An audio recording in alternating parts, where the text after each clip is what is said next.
I acknowledge by the title of this video that I am breaking my rule on rank punditry and talking about current events, rather than my usual bout of concepts, book reviews, culture, and more. However, with what has been energized out of the events of the last 2 weeks, I find it behooving to talk about what has happened. This week, America has been reeling from 2 mass shooting events that have taken place in what feels like a back-to-back time frame within the last 2 weeks at the time of recording this video. The first one, in Atlanta, Georgia, has left 8 people dead, and the shooter was arrested. The shooter, whose name I will not utter as I wish not to give them any attention for their deeds, had his name and identity released almost immediately into the spotlight. It was done so by many in the press, the pundit class, and politicians on the left wing with a tone of smug arrogance and confirmation bias, since the race of the shooter was white, allowing them to continue to gaslight the populace by saying that despite a massive uptick of anti-Asian sentiments and violence against Asian Americans, predominantly committed by the black community, that white people, Trump, and the right wing are to blame in fostering a growth of white supremacy and white terrorism that is the real cause of the violence against yet another acronym racial conglomerate group in the United States, Asian American Pacific Islander, AAPI. As the facts of the case have continued to be released, the shooter's motives have been revealed to the public that they were not based on a racial narrative or motivation whatsoever. What followed was that the press went to an older, but still agreed-upon target of evangelical Christians, with the New York Times deriding the religious right's social traditionalism in sexual and gendered matters. Despite the investigation still being an ongoing affair, and some of the victims haven't even been buried in the ground yet, their corpses are being desecrated by the progressive desire for racial grievances and hyper-egalitarianism, something we see all the time when there is a mass shooting, and when the perpetrator happens to be white. Which brings us to the more recent of the 2 shootings. This one took place in Boulder, Colorado, a state I find important to mention has had several restrictions on firearms outside of the current list of federal regulations. 10 were killed at a King Soopers supermarket grocery store. However, the facts of the case were not seemingly readily as available, but the narrative against the usual target from progressives was already well underway. The victims, aside from the reported heroism of a police officer who was among the deceased, weren't given the attention of their Atlanta counterparts, as they were all white. But things took a turn when the shooter's identity was revealed not to be a white male, but a Syrian migrant under an Obama-era refugee program that became radicalized in the States in an autodidactic fashion, whose social media was quickly scrubbed from online presence, aside from a few images that gave away his social politics, being that of the same social progressives that were hoping for the perpetrator to be white in the first place. The issue of race was no longer an option in the mainstream media, and the narrative immediately went to where it always goes when the shooter isn't a white male, to the issue of gun control. And now, despite more Americans than ever owning firearms thanks to the general uneasiness of 2020, both with its race riots and a transfer of power that was anything but open and fair, the premise of gun control is now a front and center conversation piece in the White House and Capitol Hill. But this isn't a video on the subject of gun policy and reform. I hope to use this time, dear listener, to tell you that this tale of 2 shootings is a common one, a racialized one, a tale that you've seen before and have heard on the news and from a dozen other commentators like myself. But this is one that has to end, for the tools at our disposal to address the issues will repeatedly be used to beat us over the head from now until the end of the earth with the current way the left addresses the issue. Gun violence, from the 1966 UT Austin clock tower shooting to present day, has been one of many stepping stones for the modern-day racial grievances of the left post-civil rights movement. It has been an excellent framing device to instill fear, push an agenda on specific firearms, while ignoring the most inconvenient facts in regards to who actually kills one another en masse inside of the United States. At the turn of the century, starting a little bit before in the mid to late 1990s, what is routinely labeled now as a boomer excuse, the violent video game argument, was the right's first attempt to deflect attention from the left's use of race in the argument. And at the time, due to the nature of the country's demographics as well as its moral consensus, it worked. But the deflection would not last as multiple studies concluded no link, and the marketplace for violent video games suddenly became a multi-billion-dollar industry, no matter how hard Jack Thompson tried to stop it.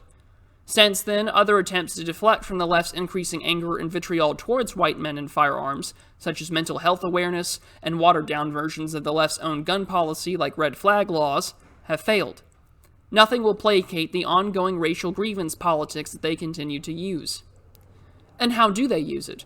With institutional control of the press and academic institutions, the methodology for monitoring such events becomes whatever they want it to be, as their own home field advantage. For instance, in order to frame mass shootings, several qualifiers and prerequisites are put into place before the data, such as the elimination of certain types of firearms, like that of handguns, and the elimination of certain types of crimes, like that of gang shootings, which makes the likelihood of your dataset showing white men to be even more prevalent. All while ignoring dozens of reportedly killed in the streets of Chicago, Detroit, and Los Angeles, cities with a majority black or Hispanic population. But this isn't a video on how the left doesn't care about black or brown lives. That is blatantly obvious. Nor is this a "the left are the real racists" video. This isn't 2015, and we're smarter than that. It is important that the matter of this discussion, one thing that is obvious is that the wool must be pulled over one's eyes. The left has abandoned colorblindness at least over a decade ago. A return to such a time where we could all watch My Friend Martin and look at one another with sort of the same equal treatment and expectation based on individual action can no longer exist in the current political environment with how the left operates. Our current democratic system, which is increasingly more and more oligarchical by the day than it is with any actual form of holding elected officials to account, will continue to utilize racial politics and grievances until something more effective comes along. And that day will not be any time soon, as humans are an inherently tribal bunch.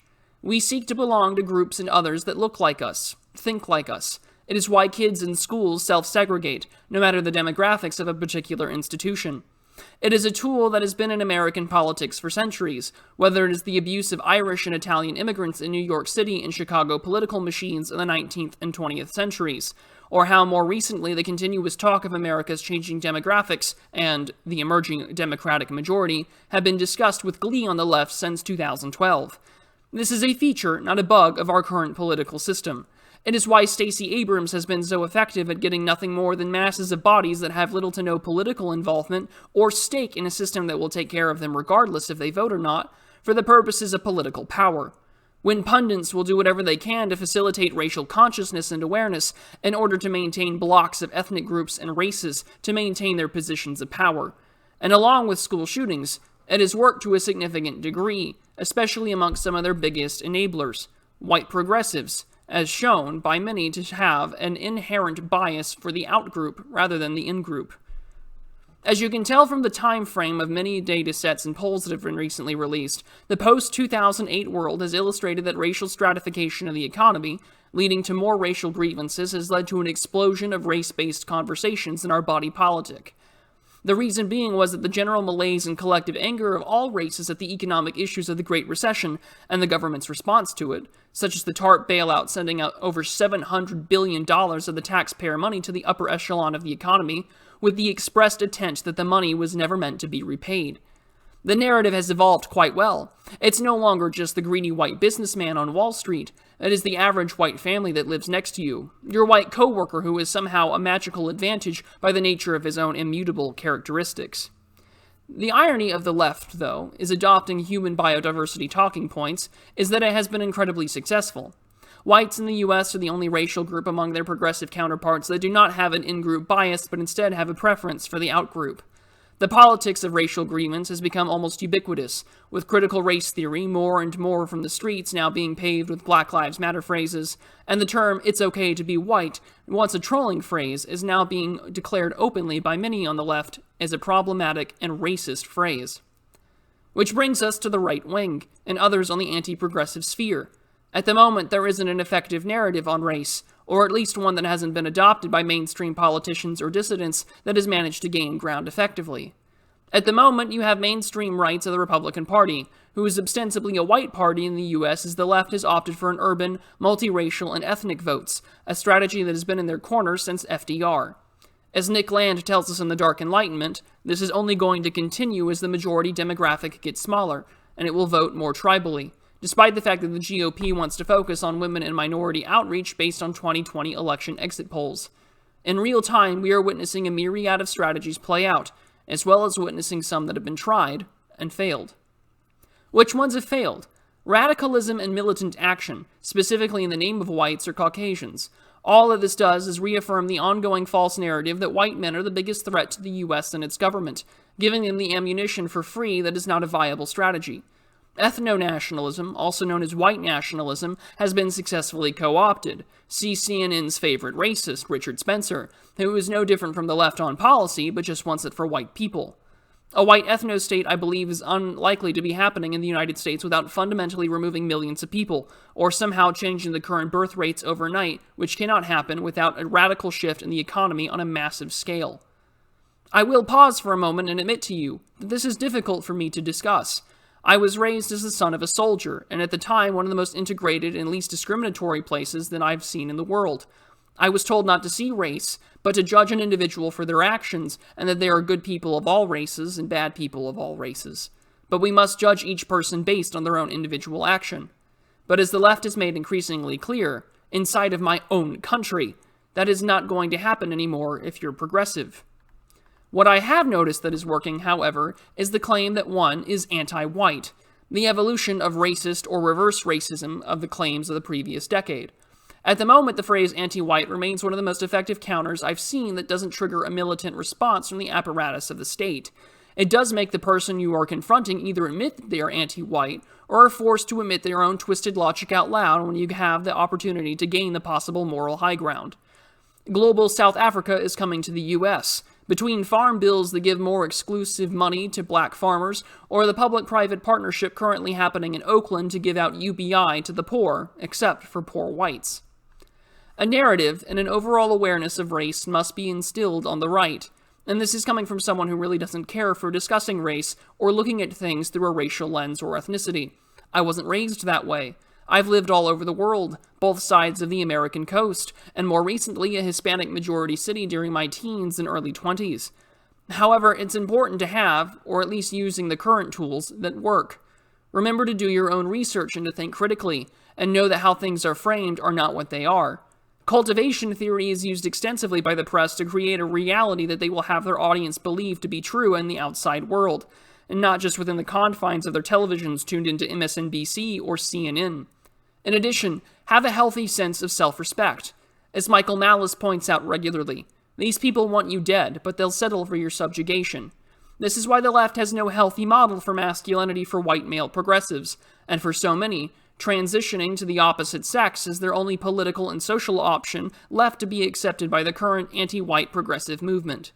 Be healthy and have open lines of communication with friends, families, and others who share a similar opinion. Atomization and self-loathing is the anticipated result in what the left expects of you. But this isn't the first time that an attempt to make a shooting on a referendum on race has happened. 2 years ago, a shooting in El Paso, Texas made the anti-white narrative stronger than ever, given the nature of the shooting and the race of the perpetrator. However, this time you have the left control in government once more, and just like with the fortification of the election, they will not take any chances on the matter of race either. Collectivizing without militant action will be the way forward, but this includes your own research, legal defense funds, and working with existing infrastructure like those suing and pushing to get things like critical race theory outside of school curricula. The right must come up with its own cohesive narrative on race to counter the most growing anti-white sentiments on the left. Failure to have this narrative is like being held at gunpoint in a dark alley while being unarmed. You will be robbed with no means to defend yourself, and acting wildly in self-defense will most likely get you killed. Each race is entitled to their own racial dignity. Each person is entitled to their own personal dignity. No one should have their dignity removed on the basis of who they are or what their race is or what their race has done in the past. Not a single ethnic group should demean or belittle the other through law or violence based on immutable characteristics that they have no control over. A positive self-image is allowed, and one must come to terms with what has been systematically drilled into you that racial solidarity exists for all but whites, but it shouldn't be that way. So, what is this tale of 2 shootings? The tale that this happens all the time in this country. You are more likely to be hit by a car than you are to be killed in a mass shooting event, unless you factor in gang violence or live in a crime-ridden area predominantly in the cities. This tale is that every event will be weaponized by those who wish to do you or others harm. The moral of the story is not to use obfuscating language, like neo-racism or reverse racism, that is still racism at the end of the day. At the moment, we still have the avenues of legal recourse, protests, and online activism. If we can get people fired, then giving them a taste of their own medicine is fine by me. The moral high ground does not matter if you cannot defend it.